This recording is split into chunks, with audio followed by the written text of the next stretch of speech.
Hello সবাইকে, তো দেখতে পাচ্ছ আমি গুয়াহাটি থেকে রিটার্ন করছিলাম, তখন একটা আমি ভিডিও করেছি।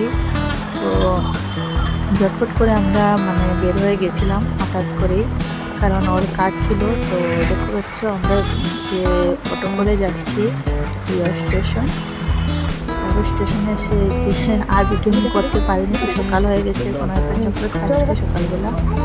তারপরে আমরা এখানে শুধু নেমে যাব, কারণ আমরা বাবার ঘরে যাব ও মিমিকে দেখবে। তো ও অনেক হ্যাপি। তো আমরা ট্রেন থেকে নেমে হেঁটে হেঁটে আমরা যাচ্ছিলাম। তো পরে একটা অটো পেয়ে গেছি, অটো করে আমরা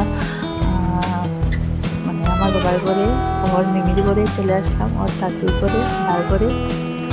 তো দেখতে পাচ্ছে যে এসে ও মিমির সাথে গল্প করছে। ও মিমিকে দেখার জন্য অনেক ব্যস্ত ছিল, কারণ কি বলবো, ওই যে ব্রিজটা নষ্ট হয়ে গেছে, তার জন্য 2 মাস আমরা আসতে পারিনি। 2 মাসের উপরে হয়ে যাবে, 3 মাস হয়েই যাবে, আসতে পারি না। তো ও মিমিকে বলি, তারপরে এসে ও মিমির সাথে গল্প করে এদিকে খেলতে বসে গেছে, ওর খেলা।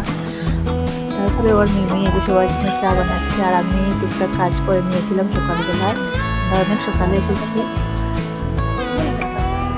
7টার ভিতরে এসে গেছিলাম, অনেক সকালবেলা। তারপরে এদিকে আমি একটু বাইরের ভিডিও করে নিচ্ছি, আর ওকে দেখো অনেক কিউট লাগছিল, তো ওকে একটু ভিডিও করে নিয়েছি জুলিকে।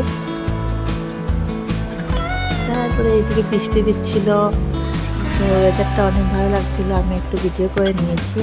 তারপরে মরিচ আছে, একটা মরিচ ধরেছি। তারপরে আমি রান্না করে আমরা ভাত খেয়েছি সকালবেলা, তারপরে আবার দুপুরবেলা। তো দেখতে দেখতে সন্ধ্যাবেলা হয়ে গেছে। তারপরে ও বললো যে ওর কাজ, ও থাকতে পারবে না। তো বাবা বললো চলো আমি দিয়ে আসি বদরপুর অব্দি। তো বাবা আমাদেরকে বদরপুর অব্দি দিয়ে এসেছে। তো দেখতে পাচ্ছি ব্রিজটা ঠিক হয়ে গেছে এখন। তারপরে একটু কাজ চলছিল হয়তো, তারপরে ব্রিজটা ঠিক হয় অনেক শান্তি পেয়েছি, কারণ নদী পার হয়ে তো আসা আমার দ্বারা সম্ভব না, আমি অনেক ভয় পাই। তারপরে দেখতে দেখতে আমার ব্লগটা এখানে শেষ হয়ে গেছে। ভালো লাগলে লাইক কমেন্ট সাবস্ক্রাইব করবেন। টাটা।